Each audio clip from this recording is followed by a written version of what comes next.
recognized worldwide as an expert in the use of peat-based systems for wastewater treatment. Can you give us a history of how you came to be involved in the use of peat filters for septic systems? I had come across an article where they used peat to treat the effluent from an aerated activated sludge system. But they only did it in the summertime.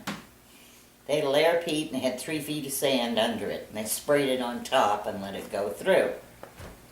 Well, I saw that, and at the time I needed a research project for my master's in resource utilization.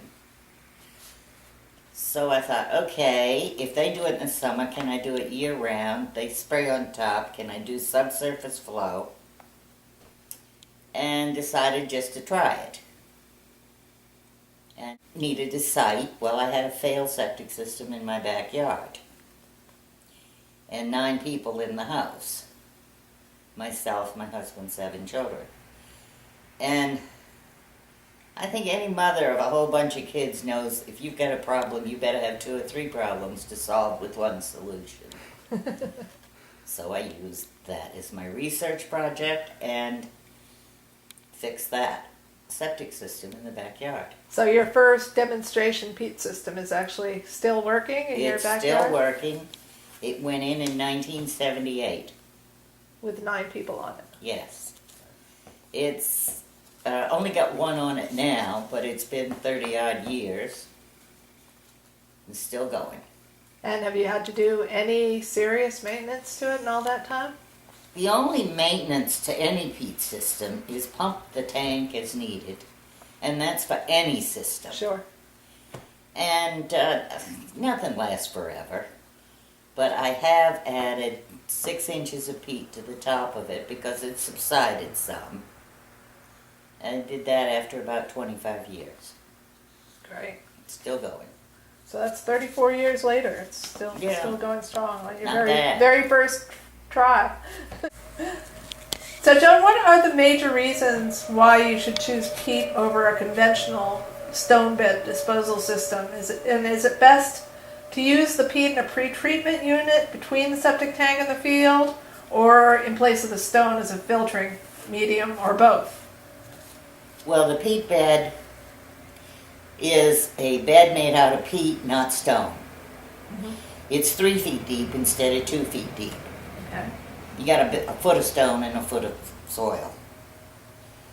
With the peat, you've got 2 feet of peat under the pipes and 8 inches to 12 inches above. Okay. And it can be built in ground or above ground, or partially above ground. You do have to get rid of the treated water at the bottom. So the soil has to be permeable enough to take care of that. If not, there's some ways you can get around that with a base. But if you're in a site that has, if you're building on ledge or close to it or in an impermeable soil, this is a good system to build up above the ground. Well, a lot of places you have a failed system. Failed because the soil's wrong. Mm-hmm. Failed because it wasn't designed right, because it wasn't used right, because nobody ever pumped the septic tank. Yeah. Or because they did the wrong thing with the septic tank. Good story about that. We might enter it later. Anything that's near the water is a marvelous place to put these because you're not going to pollute the lake or the river. Because the water coming out of the peat system meets drinking water standards. It really is nature's own filter, isn't it? And here it is, a natural product to take care of it. You don't need a mechanical system or aerated activated sludge or any of the other fancier ones. No pump. Well, you need to pump up to it, obviously, if you're below. Your lot is such that your field is at a higher elevation than your tank, then you put a pump in. But you never pressurize the lines in the system. Right.